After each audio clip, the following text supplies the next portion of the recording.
আছে চিকেন কষা কিভাবে করতে হয় তার রেসিপি আমি শেয়ার করব। প্রথমেই চিকেন কষার জন্য লাগছে চিকেন। আমি এখানে 1.5 কেজি মতন চিকেন নিয়েছি। লাগছে পেঁয়াজ কুচি, আমি এখানে 500 গ্রাম মতন পেঁয়াজের কুচি করে রেখেছি। লাগছে টমেটো, কাঁচা লঙ্কা কুচি, এখানে আদা রসুন পেস্ট, আচ্ছা লাগছে ধনে পাতা। আচ্ছা আমি একটু আলু দেবো এর মধ্যে, তাই জন্য আলুটা রাখা আছে। এখানে লাগছে কাশ্মীরি রেড চিলি পাউডার, এটা লাগছে কাসুরি মেথি, গরম মশলা গুঁড়ো, লঙ্কা গুঁড়ো, হলুদ গুঁড়ো আর নুন। রান্নাটা আমি সরষের তেলে করব। এখানে সরষের তেল গরম করা হয়ে গেছে, বেশ ধোঁয়াটা গরম হয়ে গেছে। এখন আমি আলুর টুকরোগুলোকে তেলের মধ্যে ভালো করে ভেজে নেব।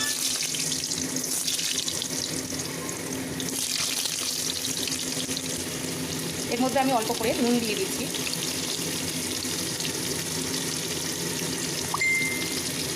আর দিচ্ছি হলুদের গুঁড়ো।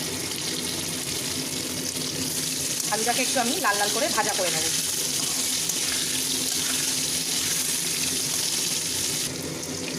আলুগুলো বেশ লাল লাল করে ভাজা ভাজা হয়েই এসছে।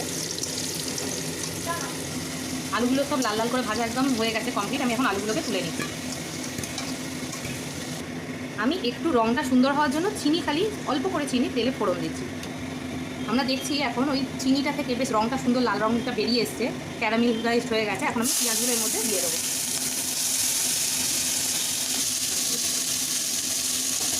পেঁয়াজের মধ্যে আমি এখন অল্প করে একটু নুনও দিয়ে দেবো, যাতে পেঁয়াজগুলো খুব সুন্দরভাবে লাল লাল হয়ে ভাজা হয়ে যায়।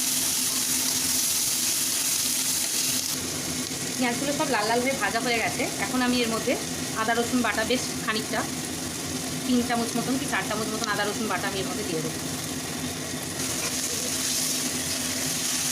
আদা রসুনগুলো সব ভাজা ভাজা হয়ে গেছে। এখন আমি এর মধ্যে টমেটো কুচিগুলো সব দিয়ে দেবো।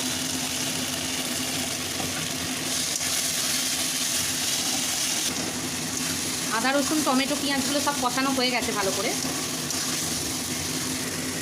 এখন এর মধ্যে আমি তেজপাতাগুলো দিয়ে দেবো।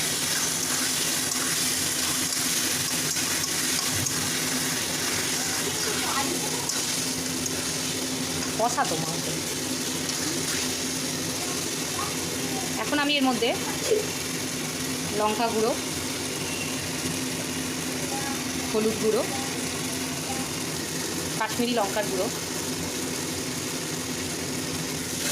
ভালো করে মশলাগুলোকে কষিয়ে নেব।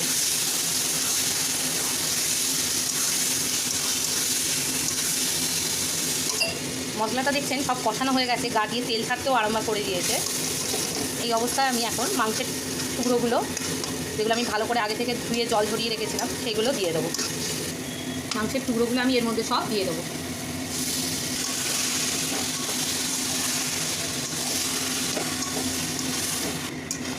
মাংসটা আমি একটু নাড়াচাড়া করে কম স্টিমে, লো ফ্লেমে একদম মাংসটাকে আমি কষতে দেবো। একটু ঢাকা দিয়ে দিই। ঢাকা দিয়ে আমি 5 মিনিট মতো রাখবো, তারপরে আবার একটু উল্টে দেবো। 5 মিনিট হয়ে গেছে। আমি এখন ঢাকনাটা খুলে একটু নাড়াচাড়া করে দেবো।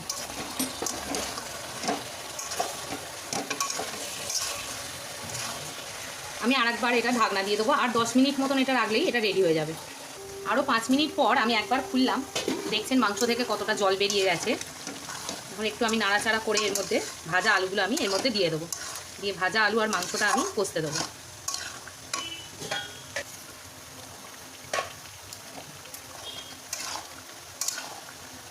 আর এর সঙ্গে আমি এখন নুনটা অ্যাড করে দেবো। আমি চাপাটা খুলে দিয়েছি, দেখছেন মাংসটা একদম কষানো হয়ে গেছে। মাংসের রঙটাও সুন্দর চেঞ্জ হয়ে গেছে, আর সুন্দর একটা ফ্লেভারও এসছে, গন্ধটাও খুব সুন্দর এসছে। এখন আমি এর মধ্যে একটু গরম মশলা গুঁড়ো দিয়ে দেবো।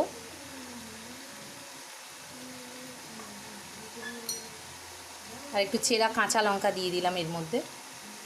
আর একটু ধনেপাতা কুচি এর মধ্যে আমি দিয়ে দিলাম। আর অল্প করে আমি কাসুরি মেথি একটু হাতের মধ্যে ম্যাশ করে এর মধ্যে দিয়ে দেবো। কেউ যদি এটা অপশনাল, এটা না দিতে চান নাও দিতে পারেন।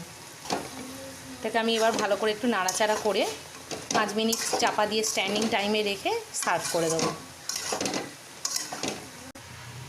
চিকেন কষা একদম রেডি। আমি এটা ময়দার রুটি পেঁয়াজ দিয়ে সার্ভ করেছি। এটা আপনারা চাইলে এটা পরোটা, লুচি আর ফ্রাইড রাইস বা পোলাও দিয়েও সার্ভ করতে পারেন।